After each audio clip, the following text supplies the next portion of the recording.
Hi, I'm Amy Jo Kim, creator of the Game Thinking System for Innovating Smarter. Now, game thinking embraces the core ideas of design thinking, like customer empathy and iterative prototyping. But I've noticed in my work with startups, as design thinking gets more widespread, it's often misunderstood and misused. That's why today I've assembled an all-star panel of design experts to show you the do's and don'ts of design thinking. We've got Erika from Mule Design, Cindy Alvarez from Microsoft, and Laura Klein from Users Know. Our conversation was so much fun and filled with great takeaways for you. Check it out and make sure to stay till the end to get your free design thinking download with do's and don'ts that'll help you build better products. To me, design thinking is basically user-centered, iterative design in a nutshell, which we've all been doing for years, us designers. One thing I think is good about design thinking, I'll say, is I think it helped designers move away from if it's pretty, it's design. So a little design thinking definitely involves process, right? But there's more to it. You know, there's the orthodoxy of how Google does it. There's the orthodoxy of how the D School at Stanford does it. And there's these different orthodoxies. And I think part of the issue is the orthodoxy, not the design thinking. Well, it actually came out of applying engineering ideas to design. Oh, and yeah, it's tell us about supposed to be that. closer to the scientific method. Because again, it's like when I first started really hearing about design thinking, I'm like, wait, businesses don't work that way? Like businesses don't start with a solution in mind, think about what the customers need, and then look at what's feasible? Like the idea of diagram has to use like 3 little parts to it, and you're like, well, that's just thinking. But then I found out that like, no, businesses do things for really They wacky. really don't think. Yeah, they don't think. I mean, They're they mean well, but they don't think. And so that was shocking to me. And it took me a really long time to understand how businesses make decisions. Because a lot of successful businesses, especially you get to a certain scale, and you have so much inertia that you can just keep doing things and not run out of money. Because that's the only time people Yeah, it takes a long change time. practice. Yeah. Yeah. Then it got this glamour around it, you know, like all the management consulting things. They always get like, oh, here's a word that we're using to mean things now. Because what people are really looking for is a shortcut. And that's the problem, because design thinking as conceived was not a shortcut. It was really stepping back and not doing these really mechanized efficiency processes and saying, oh, efficiency isn't the end all be all of business. You have to look at the whole problem. So that's kind of how it started. And you've got to iterate, just like in science. You know, scientists are really wrong all the time, and I think that's also the part that you lose in sprints or things like that. It's like you want to be proven wrong, and I think that's what we lose here. You know, there's always like, oh, I'm right, and it's not exactly like wanting to fail, because somehow I think a lot of companies want to fail. Like, oh, it's cool to fail, but they're never wrong. Oh yeah. God, yes, if I could go back in time and ask Erika to use a different phrase for literally anything, it would be fail fast. Because fail fast, I love the concept actually of fail fast, and I hate the words because everybody misunderstands it. I'm like, no, guys, fail fast is just, we don't want you to fail. Right. We're just admitting that you probably will. Yeah. And asking you to maybe do it before you spend hundreds of millions of dollars of someone else's money. Right? That's the whole thing. Like, just figure it out sooner. The problem was like, oh, we raised a lot of money, we made a prototype, and it went down in flames. We were doing it right. And then we come along, we're like, whoa. Yeah. You know, you could actually do some things before getting all the money and making the prototype to maybe not fail so much. Yeah, maybe fail less. Maybe fail less. Yeah, I was like, couldn't it just be like, figure out how you're gonna fail before you do it? Like, it's not as catchy though. It's not extreme though. Not extreme. Fail fast is like extreme. Yeah, I know. Base jumping. Oh. I actually found in some people who did 5-day design sprints that because everyone was devoting an entire 5 days to it, they didn't want to screw up. And I had heard feedback like, we're not going to do another design sprint because at the end of it, we weren't happy with the design we had, so it was a waste of time because 5 days was too much to invest in having a bad thing. And I was like, but you have bad things all the time that took you months. You just kind of have to stop and think about what am I reacting to, and is it rational? And it usually isn't, because our brains are weird about these things. But, you know, there's a whole notion of, like, sunk costs. You know, you've done something, and it's still not working, so let's throw more money after it so we don't waste the money that we already wasted. No, that's not the way it works. the thing that drives me nuts about the sprint concept is that people feel like, and I don't think this is from the book, I think it's from people not finishing the book. Like, first of all, they leave out all the user research. Yeah. They do, because they're like, let's just get to the fun part, the part where we get to like talk about stuff and like ideate. And then they're like, and then at the end of it, we'll have a design. I'm like, no, you'll have a direction for a design. And then your designers and product managers and everybody will go off and like do the hard, detailed stuff that turns it into a product. Yeah. But you don't have a product at the end of that In a thing. week, yeah. Oh God, no. Like you have some ideas. You have better ideas. Yeah, and you have a conversation. You have a conversation. Of people in a room together, but only 7 people. So it's like, okay, so now 7 people in your organization have been in a room together.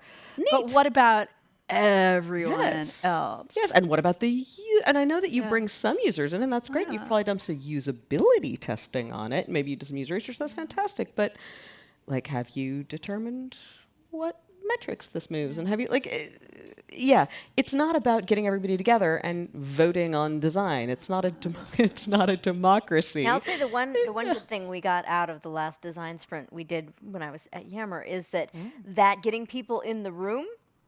So there was a direction, and then we mocked it up, and then actual researchers went and tested it, and they came back and they're like, users don't have this problem, and it was believed. But it was believed because they're like, wow, Emma was in that room with us for, the 7 of us were in that room.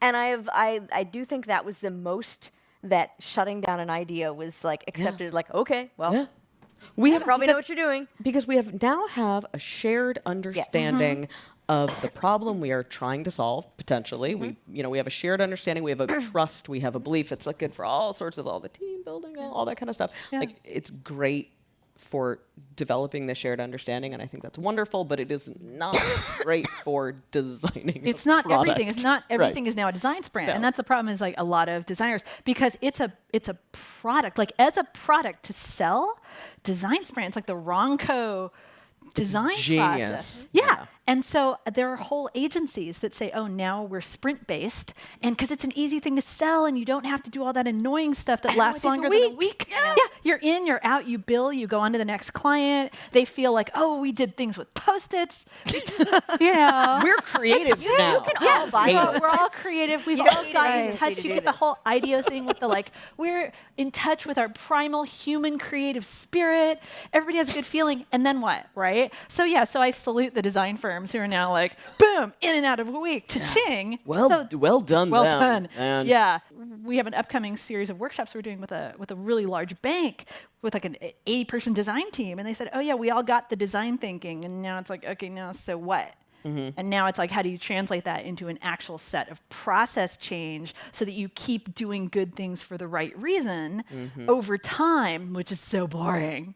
Isn't it? Yeah. Can we figure out a way to productize doing the right thing over time, or is that just too hard? Yeah, so I think there's a theme here about how you avoid falling into orthodoxy, and that includes the game thinking. I'm sharing really great tools with you, and I definitely want you to try them, but they're not orthodoxy. You should experiment with them, make them your own. Nothing is for everybody, and I think that the misunderstanding around design thinking is often that this is the way to do it. But as Erika said, that's what sells. Because especially if you're a management consultant, you want to say, I know the right way. And everybody wants they want to know they're doing it the right way. Okay, here's what makes me friggin' crazy. The design sprint, the Google Orthodoxy design sprint. First of all, there's a lot of good stuff there. Anyone who practices that, more power to you. There's a lot of great stuff there. But as orthodoxy, it's so limited. Specifically, what did we spend all morning talking about? The importance of having rough, early art, so you don't get too invested in your art. And when you have a sort of a rough, sketchy kind of interface that you're showing early to customers, they react to it completely differently than if it looks polished and finished, right? We've all seen this. If something looks really finished, like it's a finished product, even if it's mock-ups, people respond to that. They respond to the colors. They respond to the whole gestalt, not to the underlying point that you're trying to make. So in the Google orthodoxy, they say, okay, you do this, and you do this in a room, and then you mock up Then you mock up your idea with high fidelity so it looks like a finished product, and then you show it to people, and you go out and you just get target customers. I have seen this happen. Say more. You're visual designers. Right. Say more about Specifically, yeah. that. Who can draw well on a Post-it or a piece of paper, right? Like, I mean, you look at the ideas, and I would look, and I'm like, these are my favorites, and I'm like, coincidentally, these were all done by our designers because they have made things that look nice, and my brain goes, "Ooh, that looks good."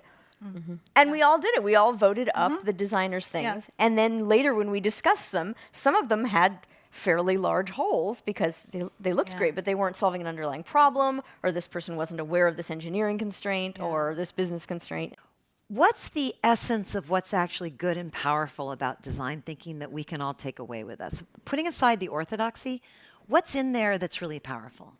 I think the important thing is looking at the whole problem. Okay. Like knowing what your goal is, looking at the whole problem, and thinking about your customer in their context. And so I'd say that's the good part, but you always have to do it in reference to the goal.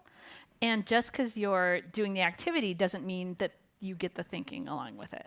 Got it. Yeah. I also think that it is incredibly valuable to build that sense of shared understanding with your team and with people who maybe aren't on your immediate team, but who need to be brought in.